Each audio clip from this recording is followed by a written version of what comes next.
Hey there, entrepreneurs. My name is Sushant, and welcome to TrepTalks. This is the show where I interview successful e-commerce entrepreneurs, business executives, and thought leaders, and ask them questions about their business story, and also dive deep into some of the strategies and tactics that they have used to start and grow their businesses. And today, I'm really excited to welcome Dr. Bobbi Peterson to the show. Dr. Bobbi is an orthodontist by profession and the founder of Big Mouth Toothbrush. Big Mouth Toothbrush is creating electric toothbrushes with innovative patented design that create a spa-like sensation while brushing with its powerful sonic vibrations. And Dr. Bobbi is also the first Black female orthodontist to invent an electric toothbrush. And today I'm going to ask Dr. Bobbi a few questions about her entrepreneurial journey and some of the strategies and tactics that she has used to start and grow her business. Now, before we dive into this interview, if you enjoy this kind of content, please make sure to hit the like and subscribe button.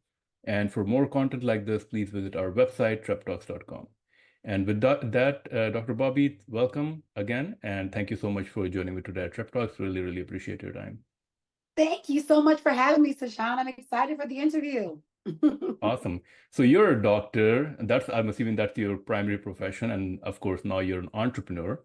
What was your motivation for starting this business? Did you always feel like you had this entrepreneurial gene in yourself and you wanted to kind of express that? Kind of. So once I finished dental school, I did work for another orthodontist. I did residency and I did work for another orthodontist. Now, having worked for other people for quite some time, that was pretty much my drive to want to open my own practice. So right out of my residency, I graduated in June. I opened up my office in August. So right away, I knew I wanted to work for myself. So I think that I am someone who likes to make my own decisions. If I'm going to be in a work environment, I want to create that type of work environment for me. And as an entrepreneur, you can do that. So yes, to answer your question, that was my drive. Now, in terms of, so that was opening my practice. Now, in terms of starting an e-commerce business, how that applies there is, again, with that same drive, you create a product, as in my case, you create a product and you're connected with it, right? The connection you have with your product is your drive, and it also makes it so that you're going to love what you're doing. And as an entrepreneur, you've got to love what you're doing because it's hard work. It is very, very hard work. And there's so many levels to it. But yeah.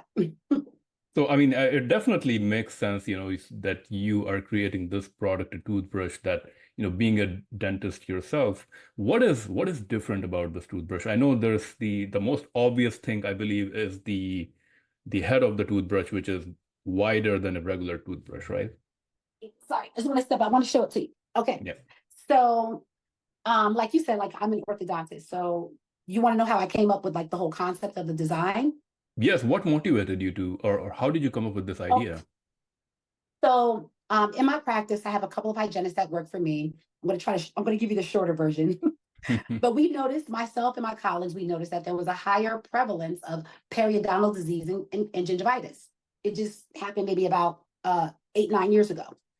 But I also noticed that the latest advances in electronic toothbrush heads were getting tinier and tinier. And I took a survey in my practice, and one of the questions asked people how long they brushed, how long it took them to brush their teeth. Now, dentists tell you to brush your teeth for 2 minutes. Most people only brush for 1 minute. So I kind of put all of that information together and said, okay, if people are not brushing for as long as they should, all the toothbrushes out there are so skinny, how are we going to help gingivitis and periodontitis? So I said, I personally would have wanted a wider head on my toothbrush. So that's where the idea came from. But once I got going and once I got with my engineers, then I learned so much more about, once I had the idea, I learned, and I started asking questions, I learned so much more about what other qualities or what other things that I could add to the toothbrush to differentiate it from other toothbrushes. So that's how we came about. But here's the toothbrush. Yeah, I mean, very unique design. And I'm assuming that the benefit of a wider head is really, it covers a bigger portion more surface area. Yes, it covers more surface area when you're brushing. So basically with this toothbrush, and we're doing some studies, you could potentially cut down toothbrushing time. So if the majority of people only brush for 1 minute, maybe you will hit all the surfaces in your mouth for that 1 minute, because it's almost impossible not to brush your gums with it, you know? So, In terms of oral health, is it, I mean, I've always found it easier just to have like a regular manual regular toothbrush. And toothbrush. is there any benefit to having like a manual toothbrush versus, having this kind of a electric toothbrush? What exactly is important in terms of having a good oral health? So let me answer your first question first. So I'm going to compare it to um, riding a bike and driving a car. So will a bike get you there? Yes. Would you rather drive a car? Is a car more of a luxury for you? Will it get you there faster? Will this toothbrush brush your teeth faster? So do the manual toothbrushes work? Yeah, of course they do. They've been in existence forever. I just finished the design for my manual toothbrush. So they do work. But most dentists would recommend some sort of electronic or sonic toothbrush. So it's almost like, I mean, in your description, it says that it creates like the spa-like sensation, which is almost like this luxurious sensation that's kind of an additional to, it's like elevating your toothbrushing experience. That's exactly what it is. And that's exactly what it says on the box. Elevate your toothbrushing experience. So you talked a little bit about the product development process itself. Can you talk a little bit, when you had this idea that I'm going to have my own product, like what was your initial thought? Like, did you want to just create one toothbrush? Were you like, what was your thought? What was your vision at that time in terms of having a business? Yeah. Okay. So I got with the engineers, like I said, came up with the design. Initially, yes, I thought I was only going to have an electronic toothbrush. I didn't really expand my horizons. I knew I did not want to develop like a toothpaste or any type of chemical products. The next idea that came about after this was the Big Mouth tongue scraper. I think that a lot of oral care companies have, toothbrushes, they have toothpaste, they have rinses, but not many people focus on how clean the tongue needs to be. So we dropped our tongue scrapers this year. But to answer your question a little bit better, initially, I had a vision, right? But not having created a product before, I didn't know what was ahead of me, right? So yes, I was very motivated to create my toothbrush and put the best toothbrush possible on the market. But as I was going through my journey, there were a lot of things that I found out that, needed to have been improved. So we upgraded, there were certain things that need to be improved before I could even think about expanding, into other products. Yeah, there was a lot of lessons learned because they don't teach you these things in dental school or even in college. Like even in business school, they teach you things like that are like textbook. But you really don't know or understand anything until you start to experience it, start your journey, or speak with people that have gone through it or have been in that field for years. That's how you learn the best, not really in school. Yeah. For sure. Can you talk a little bit about how, so you definitely were working with some engineers or product designers. Can you talk through that process a little bit? How did you come to find the right people who can help you in designing this thing? And what was that? Was there a prototyping process? Did you go through like different prototypes and you finally said, okay, this one seems to hit all the or check boxes and how did you come with the final design of the product? Yes. So there is a website called Upwork. Yes. And yeah, it worked for me. I went on there. I probably corresponded with about 10 to 15 mechanical and electrical engineers until I narrowed it down to 2 and then 1, right? I basically did kind of like a sketch of what I wanted it to look like. So I gave it to a guy who I know was an architect.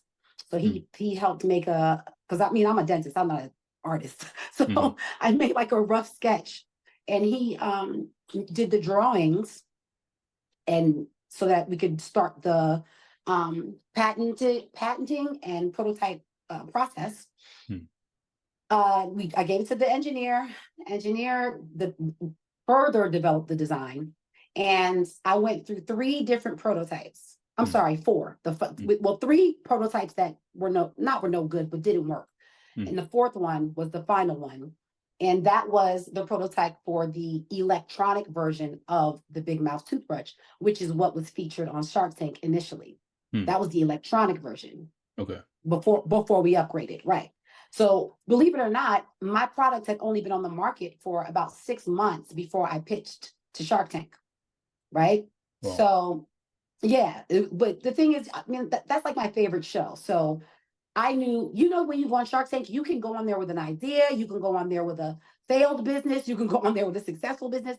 There's a variety, but I felt from watching it for so many years that my best bet going on that show was to have some sort of numbers, some Yeah. sort of proof of concept. So that's why as soon as I hit 6 months, I applied. And the good thing was, if I remember correctly, you already had some decent numbers. Like I think you said 60,000 units Yeah, sold or it something like that. it's okay. It was okay. I made quite a few mistakes in the beginning. I would say, just probably the same mistakes that a lot of entrepreneurs make when you're selling a product. Like, I don't know all of the ins. I didn't know. I know now, but I didn't know all of the ins and outs of, how manufacturing works, how to choose a manufacturer. Um, it definitely has to be a manufacturer that's reputable. Hmm. I know I didn't realize that when they say, oh, the tooling phase will be 30 days, it sometimes turns into 60 days. Hmm. You know what I mean? Like there are just so many components that I wasn't aware of that I am now that help me to make my business function a little bit better. I guess, being a first-time entrepreneur, when you don't know what you don't know, it kind of helps you a little bit also. And Yeah. given that Toothbrush, I believe this topic came up in Shark Tank as well, where they said, they're pretty big players in this industry.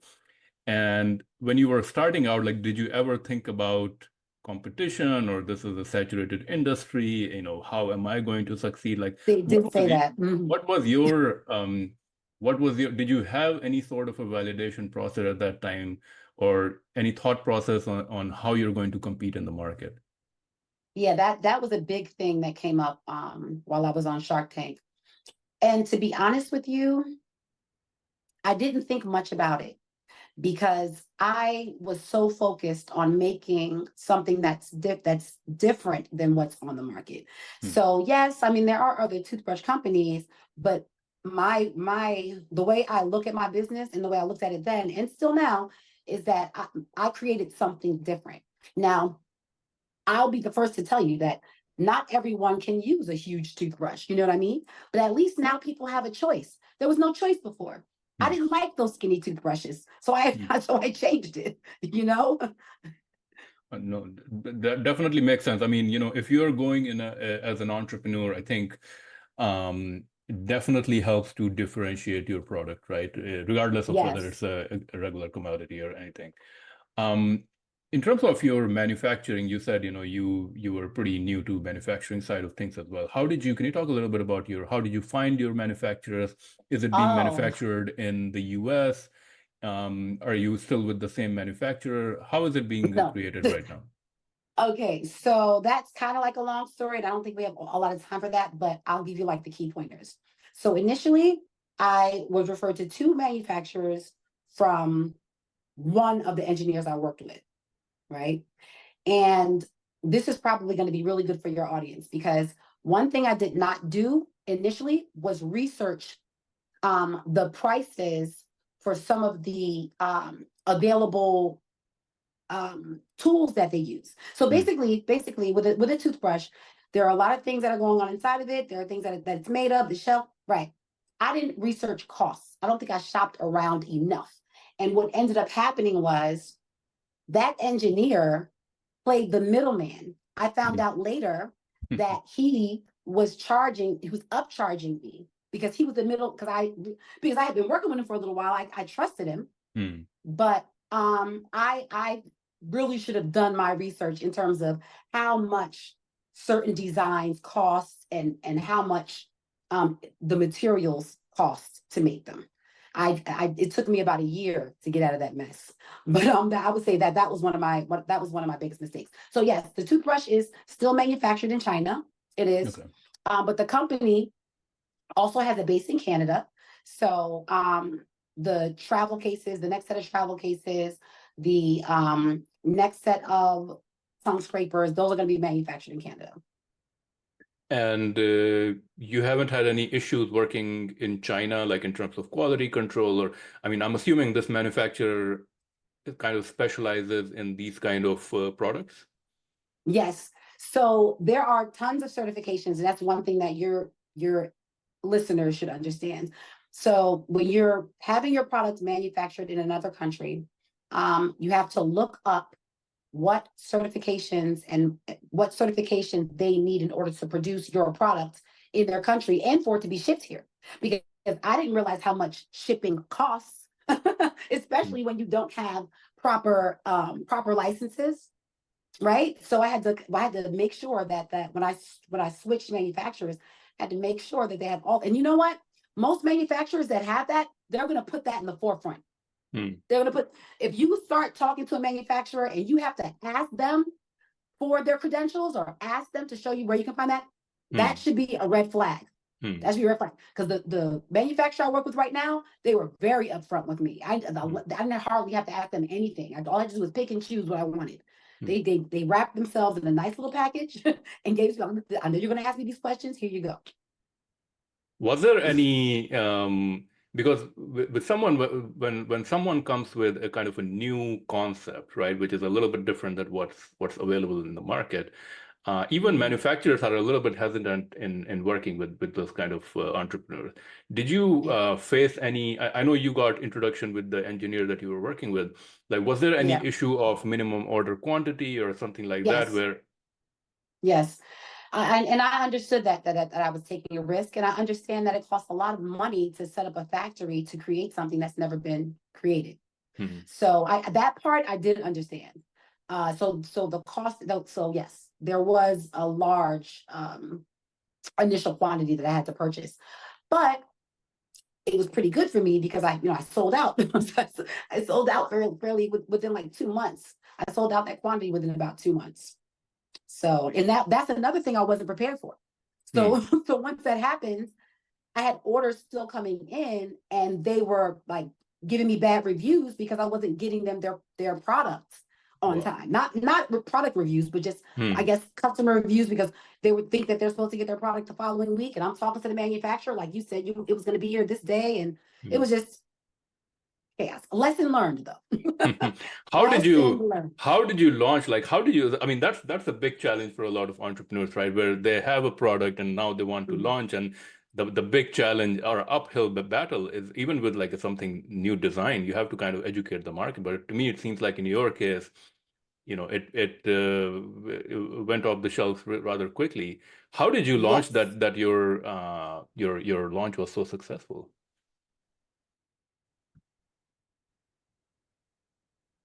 I did a lot of anticipation. So what did I do first? So of course I had my website up. I had the website up, set up Shopify. At that point in time, I believe that was the only platform that I used, was just Shopify and just direct to consumer from my website, right?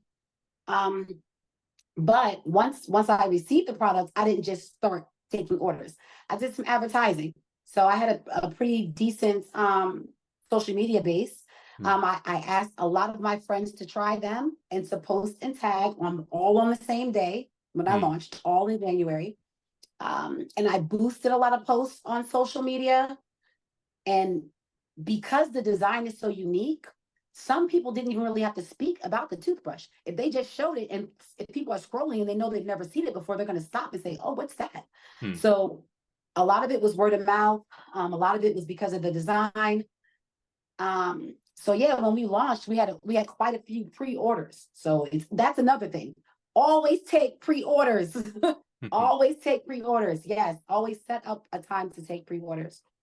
And I think that And it then also helps that you have the credentials, right? Like you have that you're an actual doctor, an actual right, dentist. I mean, that right, kind of adds the credibility to it that, if somebody's creating this new design, that they can kind of trust it. right, exactly. And Exactly. I believe in Shark Tank, you also mentioned that there was another something that helped you was something around the Black History Month or something like that, where Yes, that's why I sold out. So I launched in January, and then in February, Black History Month, we did Black History Month sale and a big marketing boost. And once people found out that I was the first Black person to design an electronic toothbrush, and they found out during Black History Month, which is when the 1 month during the year that everybody's thinking about, Black people, we sold out. So I just wasn't prepared enough for it. But that is and what happened. And then it took another 45 to 60 days, I guess, to receive another shipment. and what have you learned about the people who are buying from you now? Like, is there a specific kind of demographic that is buying this product, or what have you learned about your customers?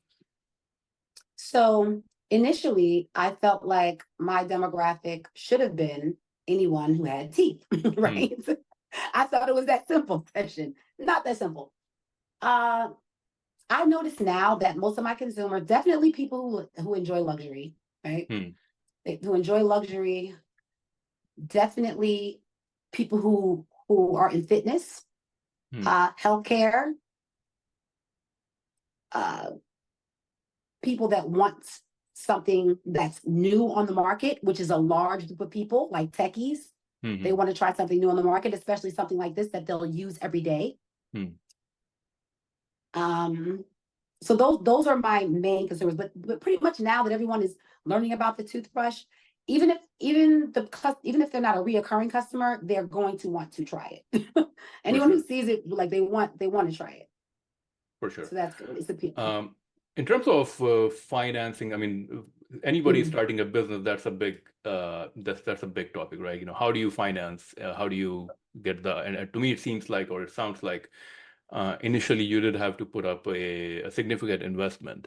Can you talk a little bit about that and the reason you went on Shark Tank, even just after 6 months of launch? Was it primarily financing, or were you looking for a business partner, someone who can get you, bigger exposure in the market and eyeballs? Yes. So, yes, there was a significant amount of money that had to be invested from idea to prototype to getting my first shipment. There was a lot of money invested there. I had that to was your own money? That was well, I borrowed from my practice. Okay. So I got to put it back. You know what I Okay. mean? So I borrowed. So basically I took a loan from myself to invest into the creation of the product. And I wouldn't say that I needed the money. Like I didn't go on Shark Tank because I needed the money. I mean, of course, $150,000 helps. That's going to help. But I wouldn't say that I actually needed it. I definitely, like I said, I was only on the market for 6 months. When you're on the market for less than a year, I think that one of the best things you could do is get a great partner, someone who can not that's gonna hold your hand through, because Barbara, she does not do that. No one's gonna hold your hand and walk you through everything. But the reason why I really love her is because she's the type of person that makes you want to work hard. She makes you want to impress her. If you ask her a question, she's gonna answer it. But she's not giving out any handouts to her entrepreneurs. She likes to work with people that are self-sufficient like she is and know enough about the business to ask the right questions to elevate their own business. That is so interesting. And anytime I talk to Shark Tank entrepreneurs, I always ask this, what is it like working with, these entrepreneurs, successful entrepreneurs? And to me, it sounds like you kind of have a hands-off relationship. Like, do you have any sort of an annual meeting that you go and kind of talk about your performance? No, Oh no, I speak with her team pretty regularly. I'd say every other week or so. I speak Okay. with her team member, like especially when we did the upgrade. I went to her office. We had a nice little meeting. I showed it to her. She liked the improvements, and that's it. Then we just started having personal talk. And what is kind of the So, biggest benefit that you have? Is it really just the feedback? Like, do they help you with marketing, um, distribution? we're no, not really with distribution. They do help with marketing. But she's just a great consultant. Like her team is just a great consultant. They were very, very knowledgeable about just the market period, what ways that you're able to just focus on the people that you can reach right away, right? That's the first level. You focus on the consumers that you can reach very easily. For example, there's there's a system called Klaviyo. Have you heard of Klaviyo? Yes, yes, it's Right, email right. marketing. Yeah. So right, things like that, like where you get with it, they call it grabbing the low hanging fruit, so that you Hmm. can master and really profit off of that, and that helps you scale, right? So we definitely use Klaviyo for my business. Then of course we expanded to um Amazon. So now we're on Amazon. We're doing really well on Amazon. Our Amazon store is beautiful. Hmm. Um, we are currently in a couple of boutiques in Soho. And it's funny because the boutiques, so in like tattoo boutiques and like they do piercings and stuff, they also do tooth jewelry. So one of my things that I also used to do was teach them how to place the gems properly. So after I did that, they wanted to sell my toothbrush and make it a part of their aftercare for their clients. So that's how that developed. And then now our newest initiative is outreach to dental offices. So now we're in a couple hundred dental offices in the country where they're actually selling our toothbrush and they get commission. Wow, that's very Yep. nice. Yeah. So is your business now, of course, it seems like you have some physical presence, you're reaching out to dental offices, but primarily your business is still, you consider it an e-commerce business, or like what was Yes. your goal is to keep it as an e-commerce business? Your goal is to become more mainstream, like get in, some of the big box stores. Um, Yeah. No, I think that I would like to stay direct to consumer. I do not see myself going into retail anytime soon. I have been approached by quite a few stores, but I don't like the deals that they come up with. And then after consulting with my team, it's just not right for us right now. Maybe in the future, I might select one retailer and just work with that one retailer exclusively. But it would have to be a luxury brand. hmm. So Do you I have don't any, know. who would be an example retailer like that?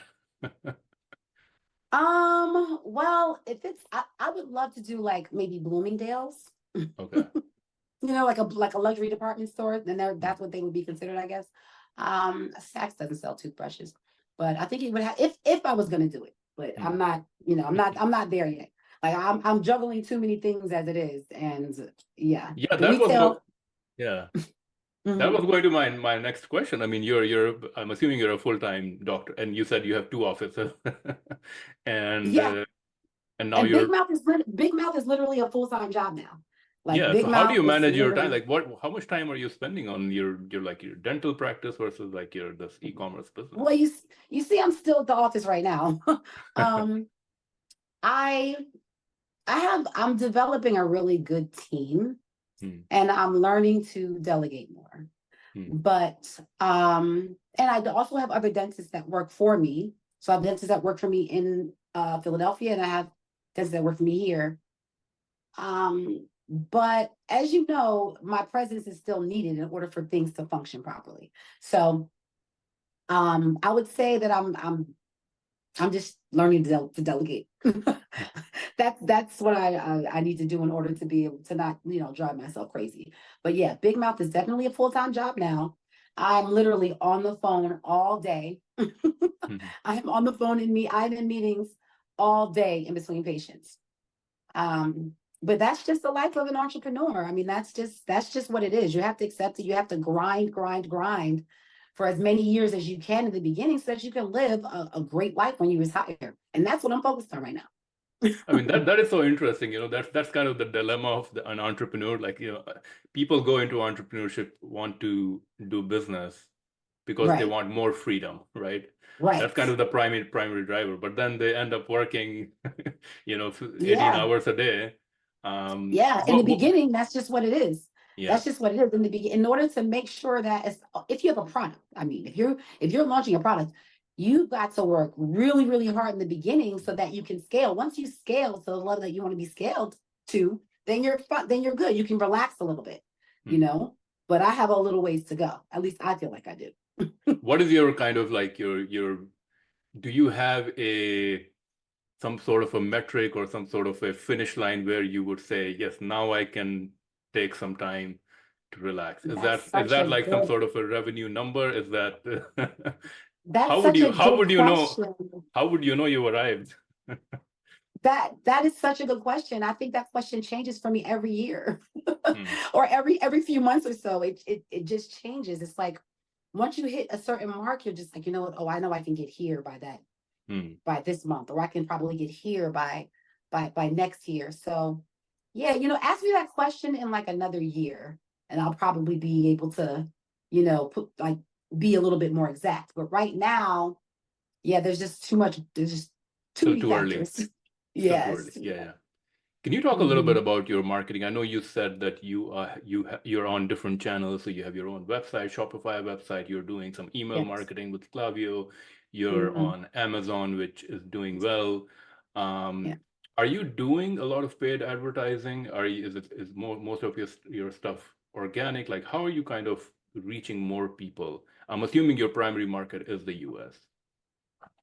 My primary market is the US, but we have sales, in the UK, Mexico, Canada, Asia. Yes, I do paid marketing. I can tell you about a couple of mistakes I made in the beginning with these influencers. So I did do influencer. I still do influencer marketing, but I look more in depth into their engagement and ask more questions about how much they produce, how much they have produced with other companies. But initially, what I would do is say, oh, this person has 1 million followers. Let's see if they can post a toothbrush. So there are a couple different factors. Because someone has 1 million followers, A, it doesn't mean that they're all real. B, it doesn't mean that they can sell anything, because a lot of these influencers, people go to their page not to buy things. Sometimes they go there for entertainment. Sometimes they go there, for inspiration, right? They may not go to their pages to purchase anything. And you have to be really careful, because some of these influencers, because they have so many followers, they deal with a lot of brands. Once you are a brand ambassador for like 10 things, nobody's going to trust your opinion on everything, because everything can't possibly be great. You know what I mean? Everything cannot possibly be great. So I have someone on my marketing team that researches these influencers and what they produce and the flow of traffic and all their engagement before we reach out to them. So your primary way or primary marketing methodology that works in terms of acquiring new customers is influencer marketing? No. So I would say, because we've done a lot of different advertising. We boosted posts, we Google ads, we do a lot of Google ads and Instagram ads, YouTube ads. We're now streaming our first main commercial on a major streaming platform, which is NBC Universal. So that platform has like Peacock, it has MSNBC, it has Shark Tank. So, they'll say if there's someone that's watching Shark Tank, my commercial will come up, and they'll say, oh, that was someone that was on Shark Tank. So we pretty much expanded with that. We have a lot of people that post for us. We've done lots of conventions. I just came back from Vegas. We did a national dental convention out there. And it surprised me that all of those dental students knew exactly who I was. They knew about the toothbrush. So yeah, I think there's a variety of ways that we market, but I would think our main sources of marketing that brings in the most income will probably be the Google ads and just online. Can you talk a little bit about your team? It seems like you do have a team. Yeah.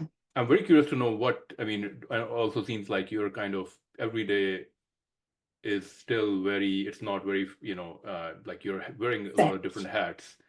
Right.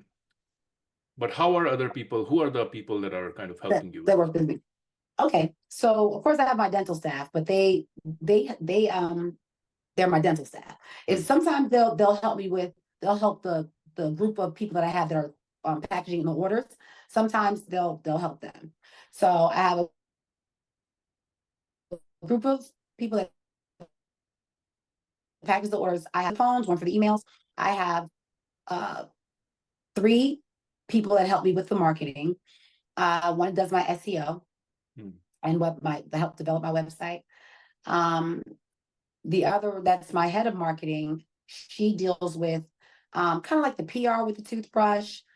She interjects any companies that reach out that want to break with brand partnerships. And then my third person is in charge of, she's the director of regional sales. So she handles the contacts between the business and the dentists that sell. Like if the dentists or if any of the dentists have questions, or if they need more marketing material, or if they want to change their buying status from percentage to wholesale, like she handles all that for me. That is so interesting. Are dentists very kind of receptive to selling this product? Do you usually find that to be the case? Yes, I do. But dentists that have been practicing for a long time, not so much. Younger dentists that have been practicing between 5 and 10 years. I think that I don't know, a lot of older dentists are kind of like stuck in their ways a little bit. And they're nearing retirement, so they're not as interested in residual income. I think that dentists that work for other dentists and newer dental practices, they want to bring in as much money as possible. So especially if they have something new and a picture of Barbara Corcoran and me on their front desk, people are going to be like, well, what's that? And all they have to do is scan it. And every time their patients scan it, they get 50%. Wow. Yeah. Very nice. In terms of your operation, I know you talked a little bit about your operations. You have your warehouse in the building, and you have a team that's shipping out. Yeah, can you talk a little bit more about your operations? How do you set up? Yeah, the setup. Do you offer free shipping? Do you charge for shipping? Are there returns and so forth? So yeah, that's a good question. So we don't offer free shipping. We do have sales. We do bundle deals. We have, like, we just did a 24-hour flash sale. And it was, buy one toothbrush, either the black one or the Sonic one, you get a free tongue scraper and you get 20% off. We're going to have a crazy sale coming up because my birthday is next month. So I'm going to give them basically half off of everything, but only for one day between 1 o'clock and 4 o'clock. So all of them, everyone has it. That's another incentive for people to follow you, because people always want to know when that next sale is going to be. Like all those people that complain that my toothbrush costs too much, those are the ones that are going to be holding up, that are going to be following, that do follow us to try to see when they could get. Or sometimes it's like a family who wants their family to have it, and they have to buy like 5 of them. So then they're hanging on, waiting for that next flash sale, I'm sorry, did I answer your question? I know you were asking me about marketing. No, I was talking about operations. Oh, operations. Okay. Yeah. Sorry, I got thrown off by the sale, because that's when we really need all hands on deck. And that just happened yesterday. Okay. So when we receive the shipments, when the toothbrushes come in or when the supplies comes in, we have a big storage area downstairs that's sectioned off, has everything sectioned off with all the Big Mouth stuff, and then the dental stuff's on the other side. Then there's an office where all the packaging takes place. I have someone down there that monitors inventory. So we make sure we have all the bubble wrap and the tissue paper and the cards that go inside of the thank you cards. We have cards with me and Barbara on them. We have cards that we send out specifically just to the dental offices. With all the information and everything on them. So we have to make sure we have all the supplies and there's someone down there that keeps inventory. So when they come in, the orders come in, we have a printer, a label printer that prints all the labels out for the day. And then the boxes are pre-made. They pre-made the boxes with the singles or doubles or whatever. So as the orders come in, for example, if there's like 4 orders of 2 boxes, they'll get it to one person. That person goes and puts the label on those boxes that are already prepared, puts it upstairs. So that's kind of like how the ship runs. And then we get pickups every day, depending on how many orders we have. Normally the UPS will pick them up pretty much every day. Yeah. And yeah, that's how we do direct to consumer. My fulfillment with Amazon is fulfilled by Amazon. Yeah. Do you see any difference? Like, do they charge you more? Does it cost you more? Yes, it cost me more, but everyone shops on Amazon. It's just so convenient. It's just so convenient. Like I look for everything on Amazon. You know, it's literally shopping at the click of a button. So people love that convenience, especially buy with Prime. I now on my website, I have a button where that says buy with Prime. You just click one time and you get whatever you want the next day. So that's really, really important. But I profit more with my direct to consumer, and I sell more in my direct to consumer as well because of all the other marketing factors. But it's still a good idea to have Amazon do your fulfillment if you're trying to sell in volume. And I do ad campaigns on Amazon as well, like sponsored ad campaigns. Yes. And in my field, that is kind of competitive, but the longer you run your ads, the more exposure you get on Amazon. So I just keep going. And then now I'm noticing that the scales are the toothbrushes scaling on Amazon. So now I know that there's a bare minimum that I'm going to make, but then there's a maximum, the goal that I want to reach. So every month I increase it. Talking about the price of your product, of course, as you said, this is more targeted towards the luxury segment. And I'm assuming that because you're getting this manufactured in China, that kind of helps with your cost. Do you have a healthy margin on this product? Margin. Yeah, I have healthy margins. But my margins allow me to do like better wholesale deals. They allow me to create better sales. But it's just not something that I can do like all the time. I mean, so strategies as well. For sure. And investment. In terms of your future vision for the business, I know you talked about creating a new product, the tongue scraper. Do you see?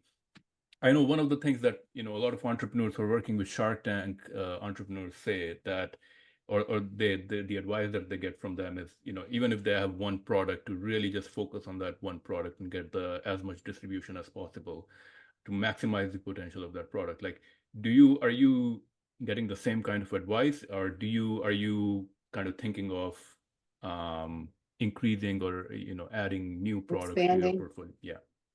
So it's funny that you say that because I have friends in business that work for retailers where they're like, you need more SKUs, like more SKUs, like that's their advice that they give to people. My partner, she never told me that, but I have heard that that's what a lot of entrepreneurs, like that's what a lot of sharks, like that's what they advise their entrepreneurs. For me, I kind of did do it that way. Like I upgraded my toothbrush, not changing the design anymore. I'm only changing the color. And then I moved on to another product. So I have like the travel case, and now I have the tongue scrapers, and now I'm going to have the manual, So I don't think that what they mean is just, oh, sorry. Yeah, I can hear you. Are you there? Sorry. Yeah. What I would advise is, yes, when you come out with a product, make sure that that product is stable, right? Once that product is stable. But I wouldn't say you have to stabilize the next product and stabilize the next product and say, no, you once that product is stable, build things around it that you can add, because once people love your product and they go on your site and you have a lot of little things up there, they're going to shop. For sure. They're going to buy other things. So my advice would be to just stabilize your main product and build products around it so that people, they want to buy it. Yeah, of course. The more SKUs you have, the more options people have to buy. So that definitely makes sense. I know you talked about some mistakes already. In every entrepreneur's journey, there's always mistakes made, lessons learned, failures. You've already mentioned a few of them. Is there anything else, any big mistakes that that have taught you a lesson and that you would want to share with other entrepreneurs? The biggest, one of the biggest was, like I said, the thing with the manufacturer, not doing proper research with that. And then, just the marketing thing, with wasted, like a lot of money wasted, like influencers and,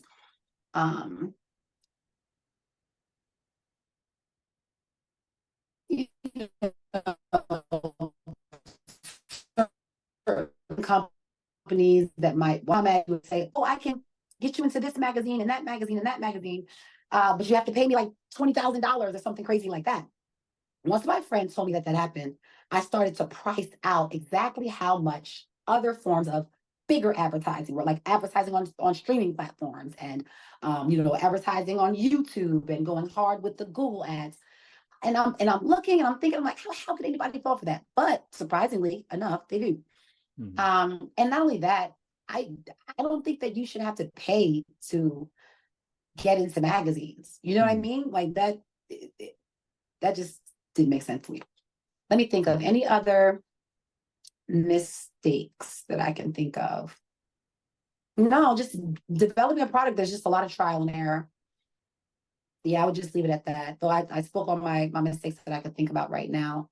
I'm just always willing to learn. Okay.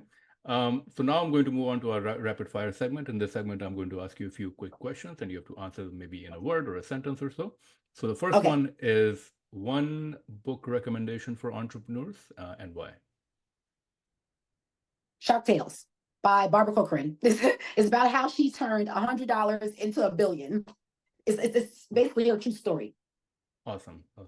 An innovative product or idea in the current e-commerce, retail, or tech landscape that you feel excited about? I know you've mentioned Shopify and Klaviyo already. Anything else? Yeah, no. Oh, I thought you meant like a product. Any products that you use? So this doesn't have everything to do with the toothbrush, but like I told you, I was at the National Dental Convention and they had a mock Shark Tank. And there's this company that's basically developing an app or a program that makes it so that, when you go to any kind of doctor's office, it takes a while for them to like check insurance and stuff like that. They created an app where you could just type in the person's name, phone number, and what type of insurance, and everything that is covered it just pops up in front of you. Like that, I feel is going to be super innovative for a lot of dental and medical professionals. Awesome. A business or productivity tool or software that you would recommend, or a productivity tip? Research and manufacture. And I like Klaviyo. I don't use it myself, but it's done a lot for my business. And of course, Shopify. I do like how Amazon has like this thing called Amazon University, where they have tons of videos that'll help you scale. Like I went through a lot of them, and a lot of the things that they tell you to do for your Amazon store, you can actually apply to your own e-commerce store as well. So I was surprised at how much information that they have right in your Amazon Seller Central. Well, I mean, it seems like you've spent a lot of time learning about e-commerce. A peer entrepreneur or business person whom you look up to, or someone who inspires you?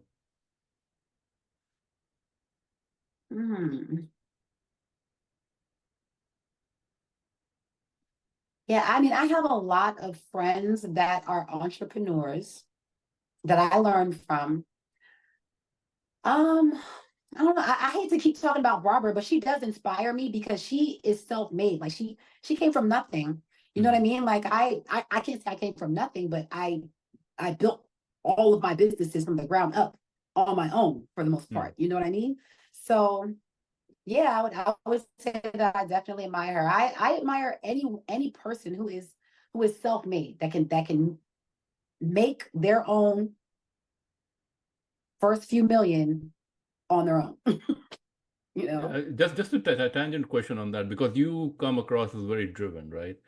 Mhm. What drives you? Like, was it something like you grew up in poverty and now like that has kind of Well, I mean, motivated you to really never no, be in a situation where, you're in poverty? Like, if that's what driving you, or yeah. you're just an Well, entrepreneurial I personality? would say that we were poor because I mean, I was raised with a single mom, and I'm the youngest of eight, so there were a lot of us. I mean, my mom was a nurse, but she had a lot of kids.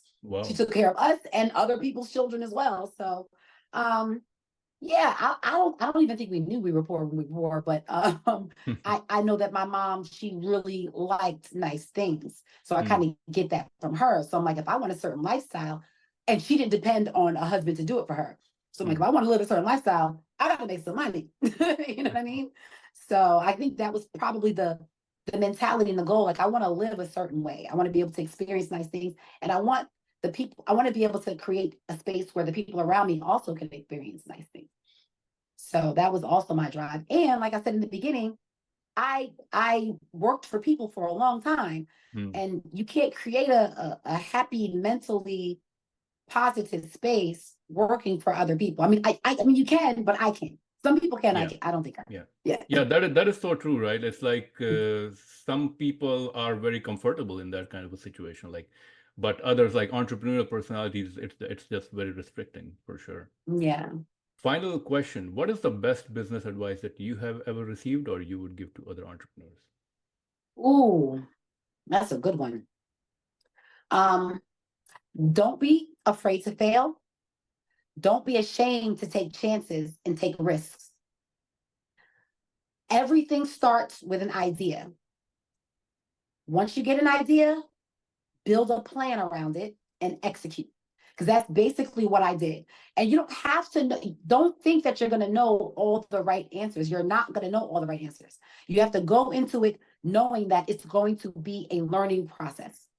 It's going to be, I don't care if you got an MBA from Brown or Harvard, Yale, it doesn't matter. Business in general is something that has to be learned as you're doing. I mean, of course, there's certain rules, laws, terms, but yeah, you can't master it until you do it.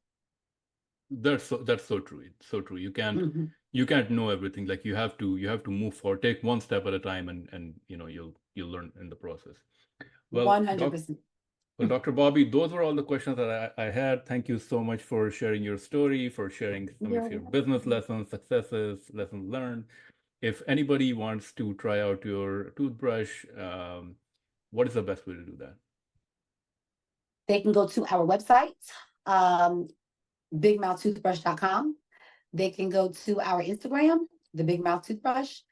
They can DM me. I am Dr. Bobby on Instagram, and or on Amazon. They can go on Amazon and just type it in the search bar and click buy with Prime, and it'll be at your house tomorrow.